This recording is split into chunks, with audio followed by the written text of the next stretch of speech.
Assalamualaikum warahmatullahi wabarakatuh. Berjumpa lagi dengan Ibu Kartika Sari dalam pelajaran Ilmu Pengetahuan Sosial kelas 7 semester 2. Baiklah anak-anak hebat, apa kabar kalian hari ini?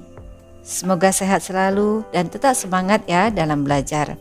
Meskipun kita masih dalam masa pandemi COVID-19. Sebelumnya kita sudah belajar tentang kehidupan manusia pada masa praaksara. Hari ini kita akan belajar ke materi berikutnya, yaitu tentang masuknya Hindu-Buddha di Indonesia. Sebelumnya Ibu akan menjelaskan apa tujuan pembelajaran dari materi ini. 1. Peserta didik dapat mendeskripsikan jalur masuknya Hindu-Buddha di Indonesia dengan benar. 2. Peserta didik dapat membandingkan teori-teori masuknya Hindu-Buddha di Indonesia yang aktif dan pasif dengan benar.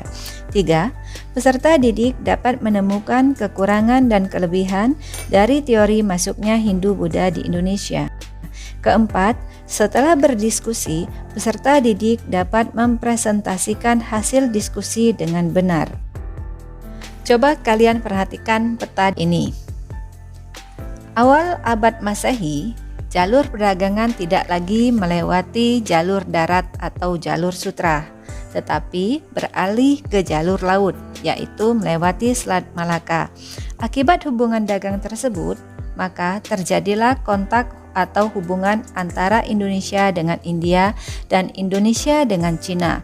Hal inilah yang menjadi salah satu penyebab masuknya budaya India ataupun budaya Cina ke Indonesia.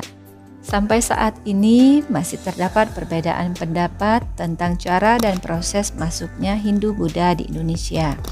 Menurut beberapa ahli, cara masuknya Hindu-Buddha di Indonesia ada dua, yaitu pasif dan aktif.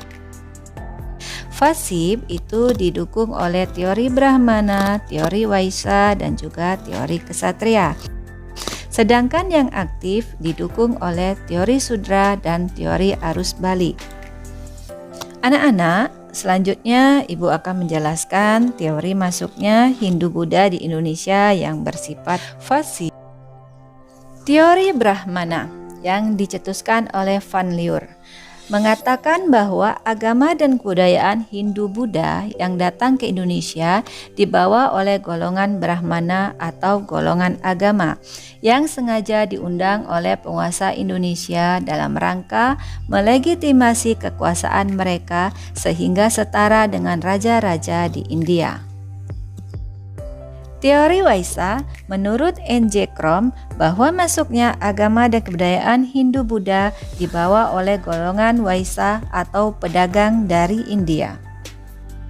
Teori Ksatria dikemukakan oleh R.C. Majumdar yang mengatakan munculnya kerajaan atau pengaruh Hindu di Kepulauan Indonesia disebabkan oleh peranan kaum Ksatria atau para prajurit India. Teori Ksatria ini didukung oleh 1. F.D.K. Bose, 2. C.C. Burke, 3. Mukherjee, dan 4. J.L. Munch. Anak-anak, selanjutnya Ibu akan menjelaskan teori masuknya Hindu-Buddha di Indonesia yang bersifat aktif. Teori Sudra. Menurut teori Sudra, agama Hindu dibawa masuk ke Nusantara oleh golongan Sudra atau para budak.